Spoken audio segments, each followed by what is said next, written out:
What do you need improvement in? Just want to go through and win. What is the purpose of overthinking? You're taking care of your loved one. That's how you can increase your sales. Hello, everybody. This is Farron. And this is Caleb Lenore, and welcome to another episode of Conversations with the Homecare Guyz. And we have a special guest, Ferris. Ferris is in Zoom land right now. So, Ferris, I would love for you to introduce our special guest. Oh, man. Well, I am super excited about today's podcast. We actually have a special guest that's actually running for the 133rd seat of the Georgia Congress. And so we have attorney Harrison-Walton. Correct, Harrison-Walton. Welcome to our show, Attorney Harrison-Walton. We're happy to have you. Thank you so much. So I know Ferris is probably going to ask some questions, and Ferris, you're welcome to. It's going to be kind of difficult because I want to look both ways. But so I want us. We have been knowing your family in the community for a long time. You know, her mother used to be our dentist actually, and so that's where you get that beautiful smile from. Exactly. But I want you to just tell us about yourself. Tell the community about Hoganne Harrison-Walton, and then tell us what you're running for. It's District 133, right? Correct. Okay. So I was born and raised here in Milledgeville, Georgia. I went to Spelman College, my undergraduate degree. From there, I went and got my MBA, and then after my MBA, I went to law school at Thomas M. Cooley up in Michigan. Oh, okay.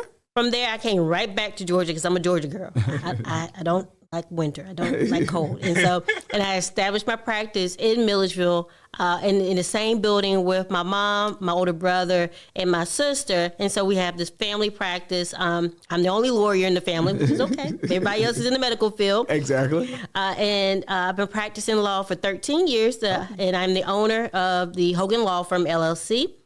Nice. I provide services in the areas of family, criminal, juvenile, and personal injury. And currently, I serve as the guardian ad litem for children who are in defects care. Oh, wow. In the Amogi Circuit, so which covers like 8 different counties. And so the guardian ad litem means I'm the attorney for the children to make sure that whenever they are returned back to their parents, if they're able to be returned back to their parents, right, they are going to be returned to a safe, loving, and stable and nurturing environment. Oh, that's great. That's amazing right there. So Ferris, that's amazing. So this is Attorney Harrison Hoganne. Now let's talk about the seat that you're running for right now. So you're running for the House of Representatives seat, District 133. And so what counties is 133 in? And can you just elaborate like some of your campaign? Sure, absolutely. So District 133 now covers Baldwin and Jones County. Okay. They redistrict all the area, the entire state of Georgia in this previous legislative year. And it used to be Baldwin and Putnam, but now it is Baldwin and Jones. Okay. And I'm running for State House Representative. And so one of the things that my platform is health, security, and prosperity. Health, making sure that everyone has access to affordable health care. Right. Us being in Baldwin County, we're lucky we have a hospital nearby, right, and we do have primary physicians and a 24-hour non-emergency. But there are a lot of counties throughout the state and in our local, close to us, Jones County, exactly, Hancock County, that don't have those type of facilities, and they have to travel either to Baldwin or to Macon to seek medical care. So healthcare is very near and dear to me. Also, I'm a 3-time cancer survivor, so I know what it's like to be denied healthcare in insurance. When I first got out of law school, my husband and I just recently married, and so I couldn't stay on my mom's health insurance, and I was denied insurance. Wow. And I was not able to get the preventive and follow-up appointments with my oncologist. And it was very scary for a few years of not being able to go and make sure that my cancer hadn't come back. Right. Luckily, it never did. Great. But I know how important it is to maintain your health. And if you don't have your health, then nothing else matters. Well, I think that's a great campaign because so many families, especially in Baldwin County and Jones County, they suffer from not having health insurance, and they may be dealing with different issues where they're getting different diagnoses, and they, there's not like where in Baldwin there's no, in Hancock, not Hancock, Jones County, there's no hospital or there's no urgent care facility there, and so they have to travel, and so that's important. Healthcare is important in putting people like yourself into office or something like that. That has to campaign campaign to focus on healthcare. I think that's really, really important. And one question I would have is, especially having healthcare as a part of your platform, and we work in the elderly care field as well. What are some of your initiatives with kind of going through and ensuring that all like our elderly and disabled individuals have access to quality healthcare as well? Oh, absolutely. I think we need to expand Medicaid, make sure that we have enough coverage, because I know that one of the key issues is transportation. Mm-hmm. Making sure they can actually get to their appointments. Oh my goodness, that's really big. That's really big. Exactly, and there's not enough funding out there to make sure that these different transporters are able to go out to the rural areas and pick them up and take them back and forth to their appointments. I remember there was one time there was a gentleman at my mom's office. He was dropped off and the transporter never came back. Wow. Don't know. We don't know why. We had to take him, which was our pleasure, take him back to his apartment back in Sparta. Wow. Because he didn't have transportation, and we just don't know why the transporter never came back.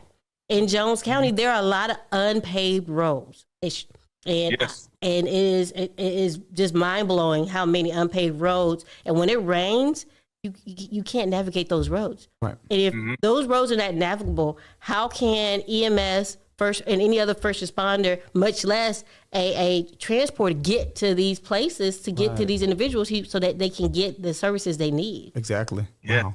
So there's a lot of different components to helping elderly, making sure that the roads are appropriate so that the transporters can get to them. Right. And then making sure that they have that adequate transportation. I think that's a great. And when we're saying expanding Medicaid, what does that mean specifically? Does that mean having more funds getting to Medicaid to give access to individuals that are qualified for Medicaid, or more resources that could be covered through Medicaid? What does that specifically mean?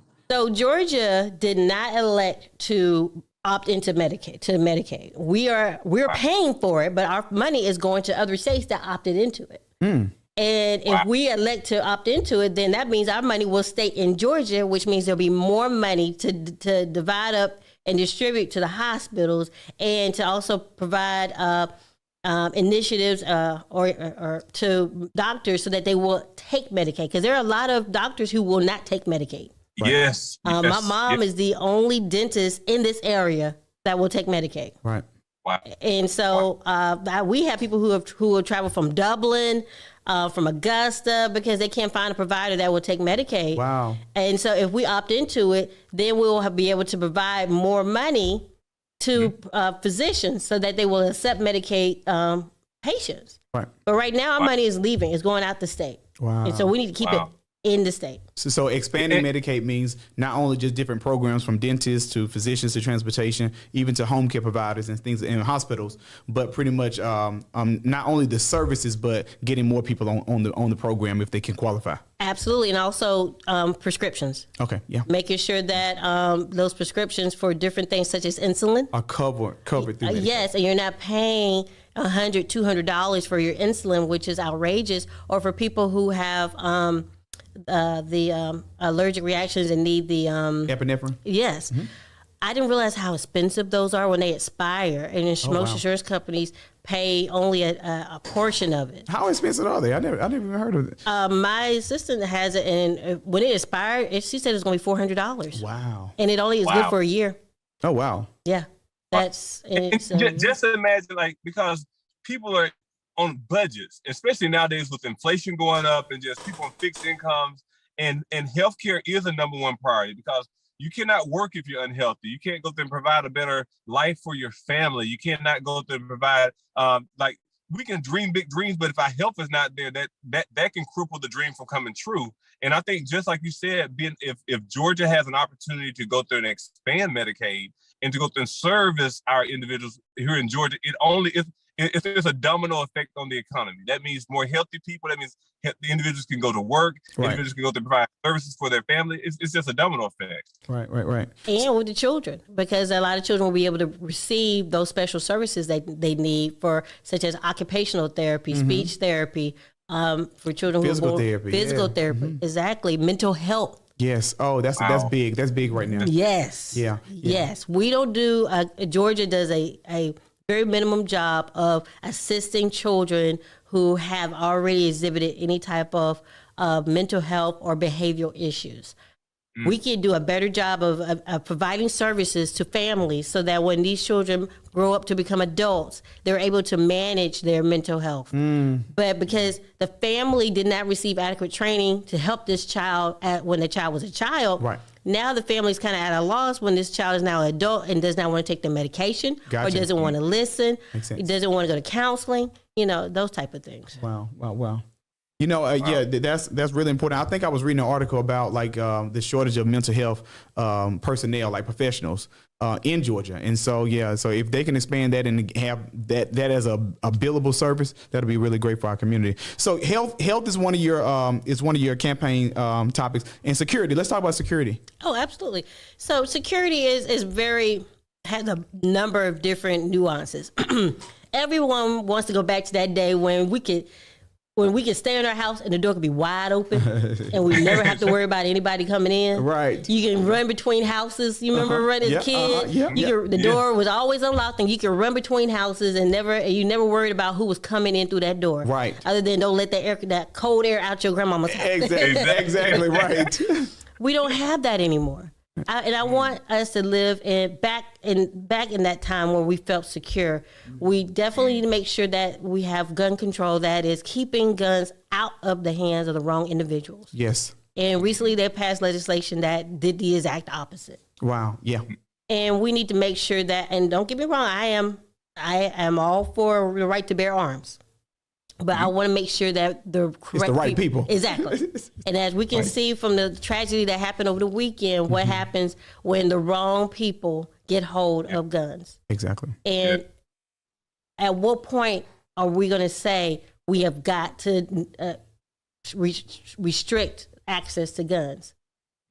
So I think that goes back into that mental health, the health campaign too, hiring mental health providers that can really screen some of those individuals. And I think there needs to be some kind of legislature created that people that are buying these guns, have a mental evaluation or assessment to make sure that they're comfortable of knowing what they have, because a gun is a deadly weapon and it can do so much damage and harm. And so, just like what you said about what happened in Buffalo, it was so detrimental. And I think that the wrong person had the gun, had the opportunity to get it. And so, that is, and so that's one component of security. Also with security is making sure that our families stay a family unit. I was reading that on your profile about how when someone gets incarcerated and then as a criminal, that it does affect the family. Not only does it affect the family financially, it affects the family, just in a mental space. And so how those children are probably going to be repeat offenders because there's a lack of income that was needed. And I want you to dive into that, because I read that. Yes. I thought it was so fascinating how you just correlated all of these different parts from a criminal aspect to them being a part of the family to the children. I thought that was fascinating. Exactly. And that actually, those two go hand in hand, the security and prosperity. And they're linked together by a key term: jobs. Right. We need good, sustainable jobs. And I'm not talking about these fast food jobs, and there's nothing wrong with fast food jobs, don't get me wrong. Right. But those jobs are only paying, $10 to $12 an hour, and that is not enough to raise a family. We need to bring in industries that will provide adequate salaries, insurance benefits, and retirement benefits. Because look at it this way: when you have somebody who has a good paying job, they're not going to mess that up by doing something stupid, by getting a criminal case. Correct. And then if you look on the other side of it, a lot of, and I do family law, which is divorces. That's true. A lot of divorces fight over what? Money. Yeah. And so when you have a good paying job, that reduces down the number of divorces, because now you have people who are both contributing equally to the support of the family. And then also on the juvenile aspect of it, the delinquency side, when we see juvenile delinquents, they come from either single family homes with low incomes. And when you're providing jobs that allow people to be able to put food on their plate and keep the lights on and actually still be able to save for their future, then they're not so stressed out and not spending, 50, 60, 70 hours at work, they're able to go home and actually pay attention to what their child is doing. And so we will have less of these juveniles cases, and also on the DFACS side, we'll have less children coming into DFACS care because we'll have less substance abuse. Because a lot of people self-medicate because they are not able to figure out their self-worth because they're not able to locate a job and be able to provide that family and lifestyle that they think their children should deserve. Right. So jobs is a very key component. And also when you have jobs, what comes with a big industry? More revenue, also more homes. And we get hospitals. Okay, we get physicians who want to come in because you have this magnet and it just expands out. Yeah, and more healthcare because you have this big company that's providing insurance. And so then you have doctors who want to come to this area because there's insurance. Right.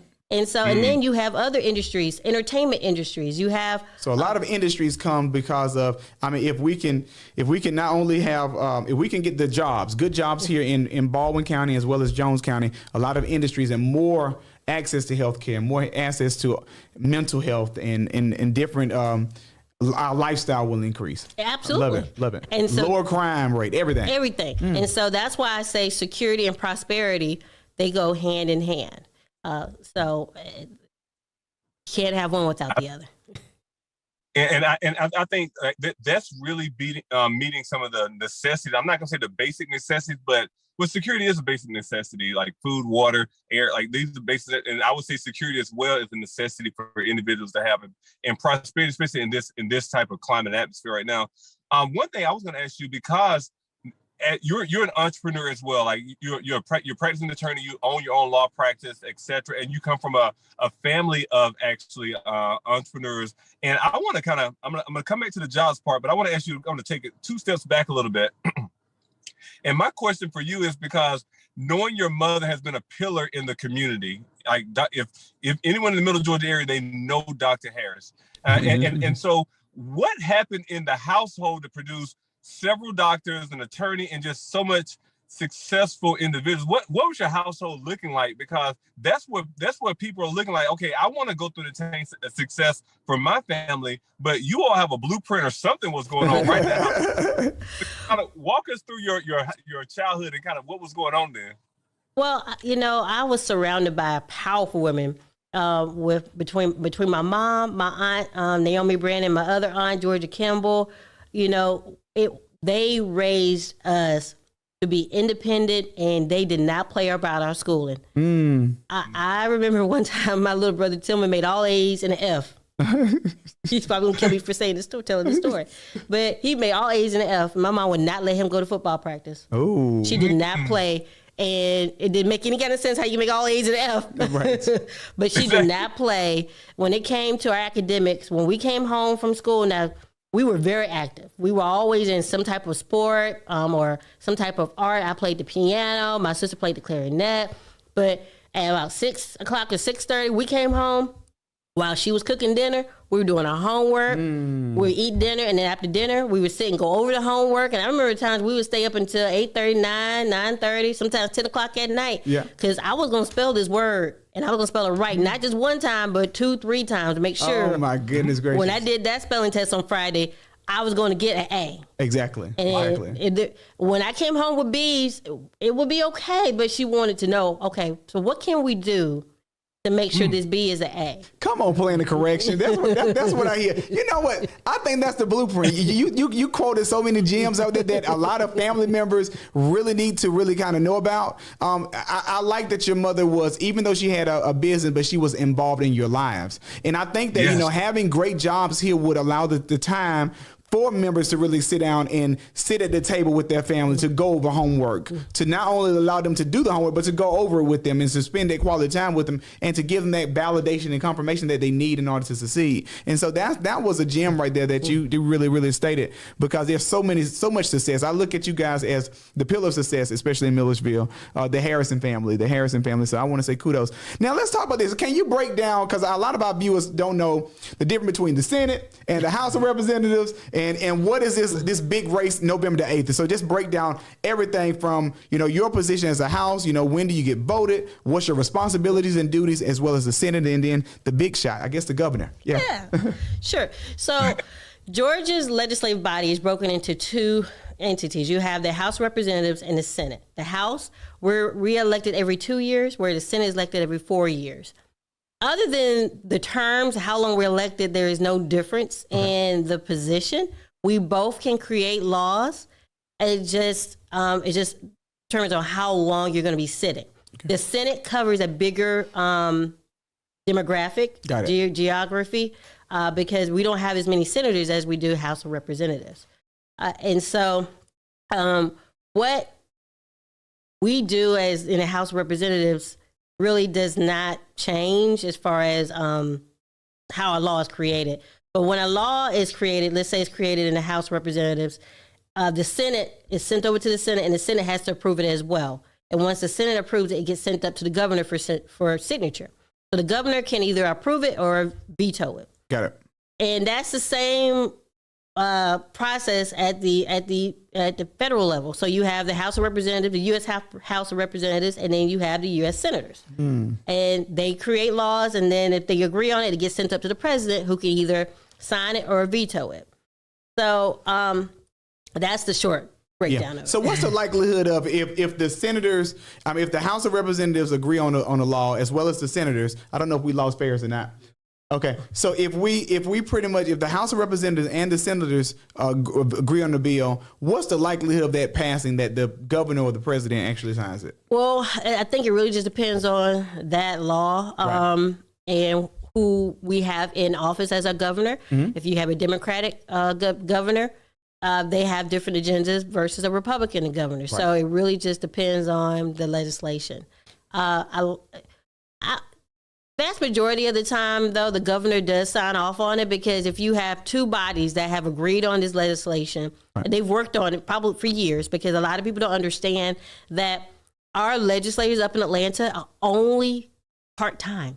Really? Yes. So is the House of Representatives a part-time position? Is a part of a part-time. What?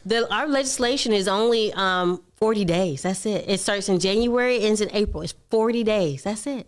No way. Why did I think that, you all are there there every day making decisions, voting on bills? It's not like that at all. No, it's not year round. Now, after April, they have to create a budget for the state. But other than that, once the session has closed in April, they have what's called committee meetings, which is where they have these meetings for people to come in and talk to them about different legislation that they want to maybe create or change in the next legislative year. But there's only 40 days from January to April that we can pass any laws in the state of Georgia, subject to any emergency. Like, COVID, they had to do a special emergency type. Exactly. They probably had like an emergency committee to come in and talk about them. Okay. But it's only 40 days. How did I know that? Wow. Okay, but let's talk. So the U.S. House of Representatives, that's more so a full-time position. That is full-time. The U.S. House and then the U.S. Senate is full-time. Correct. But pretty much the House and the Senate is part-time too? Correct. It's all. Wow. And then all the other days. I learned something new. Yeah. I learned something new today. It's part-time. And so other than the committee meetings they're having after April, they're in the community talking to constituents and supposed to be advocating and serving in the community so that they know if what they passed is actually helping in the community. Oh, gotcha. So it's not just getting the bill and passing the bill. It's more so what do you do afterwards? Exactly. Okay, so the afterwards is like looking at the bills and see if they pass and really getting to know your community so you can know what to fight for. Exactly. And that's, oh, wow. That's the most important thing that people don't understand. This is why it's so important to vote, because the bills that are being passed, such as this year, really depends on when they go into effect. Some don't go into effect until July or January of 2023, depends on what type of bill it is. Right. But you don't see the effects of it until years down the road, especially when they're changing how funding is given to certain entities. Right. You got to come up with the money and then implement it. So you don't know if this is going to work or not work, or if it actually is a failure until years down the road. And by then, sometimes the impact can be devastating. Right. So this is why it's important for people to understand who is in office, what it is that person stands for, because what they're doing now is really going to affect you 5 to 10 years down the road. Right. How important is community to you? Like how important? I know that you work in law and you pretty much kind of went through the whole gamut of like the process of where you work for, but how important is community? I mean, community is and what everything. activities have you participated in our local community recently? Or community is everything, because if your community is not being uplifted, what are we here for? Right. You know, I cannot sit here and think that we're just born to just go through this narrow path of not caring about anybody or anything, and then we just die. To me, that doesn't seem logical. Right. And regardless of your religious or spiritual upbringing, we have to care about mankind and animals. I love animals. I'm a lover of animals. Yeah. And you have to be so invested in the community that if your community fails, you feel like you're a failure. And that's how I feel whenever I hear of a shooting in Baldwin County or Jones County or anywhere. Right. I feel like, what could I have done to prevent this? Even if it took place somewhere halfway across the United States, Right. could I have prevented it by maybe voting somebody in who would have been in favor of restrictive gun laws? Yes. Or and we have this upcoming U.S.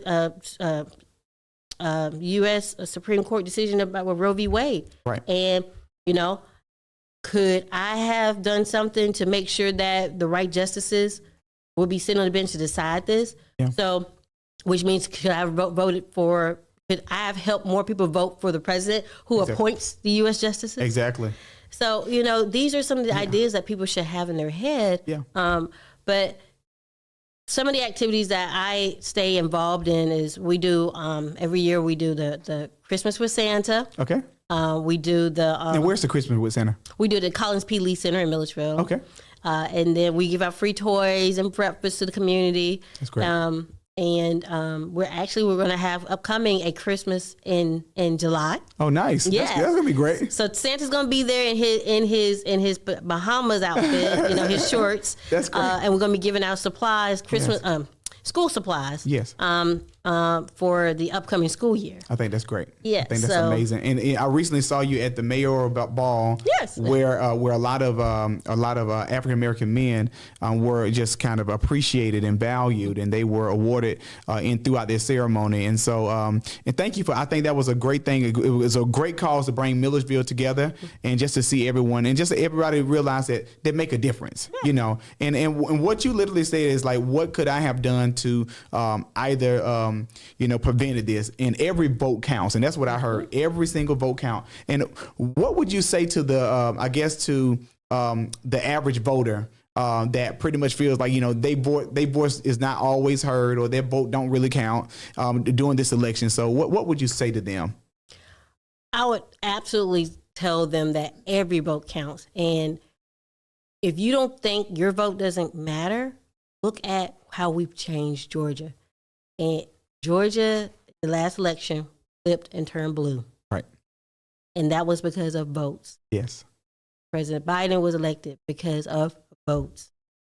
So that is essential. Like, I put voting up there with getting your car tag. It's a responsibility. Yes. It's like it's your responsibility to vote. Renewing your driver's license. Right. And I tell everyone, when it's your birthday, go and check your voter registration status. Gotcha.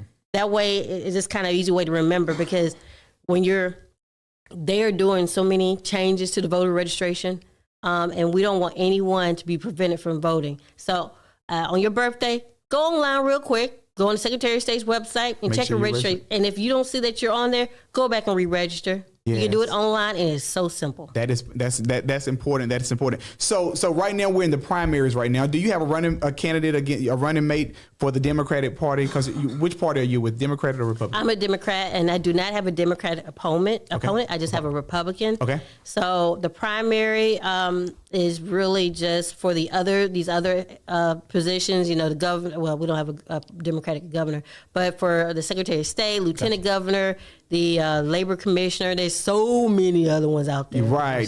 Different houses that probably have different opponents as well. Right. Okay, but you don't have an opponent right now that's Democratic for the 133. I do District not. 133. Who's your opponent for the Republican? His name is Kim Vance. Okay, Kim Vance. And so November 8th is my my day. It's your big day. It's my day that I will become your next state house representative. That's awesome. That is awesome. Well, listen, we're going to get ready to wrap it up. I think this was a great, insightful podcast. I know that we lost Ferris, but we're going to leave you. I want you to leave our audience with one thought. You can look in that camera right there, and I just want you to speak to that audience, speak to that Jones County maybe senior, or that Baldwin County single mother that is really needing security, needing health care, needing prosperity, or a new job in their community. I want you to speak to those individuals and tell them what you're going to do for our area and our community. Oh, absolutely. So my name's Attorney Hoganne Harrison-Walton. I have served this community for countless years. And as your next state house representative, I will continue to serve not only for those single moms, but for the elderly, for those business owners, for those people who are battling any type of health condition, mental health. I'm working to keep those families united, decrease the crimes in the community, making sure that we have roads in all of our counties, making sure that everyone has access to health care. I want to keep your family together, keep your family healthy, keep your family happy. And I can only do that if you vote. You not only vote on this primary, but I need you to vote in November, because when you go and vote, I need you to vote down that ballot from top all the way down to the bottom. Don't stop until you see my name. Attorney Hoganne Harrison-Walton. I'm running for State House 133. And please like and follow me on Facebook and Instagram, Hoganne for House 133. And Hoganne is spelled Hoganne. You can also follow me on my website, www.hoganneforhouse133.com, as well as you can follow me on I said Instagram and Facebook. And I just really appreciate being here. Yes. And I look forward to serving Baldwin County and Jones County as your next state house. Well, bravo. I'm so happy to have you on the show, and we're just so thankful that you took out time on a busy day to come in and speak to us and speak to our audience about your position and what your stance is for House of Representatives District 133. Yes. So thank you so much. Now we're gonna have the after show, after hours. Yes. So you all stay tuned to our post show. And so I want to say thank you so much, Hoganne Harrison, Attorney Hoganne Harrison-Walton, for this, and good luck on your primaries. Okay? Thank you so much for having me. Yes.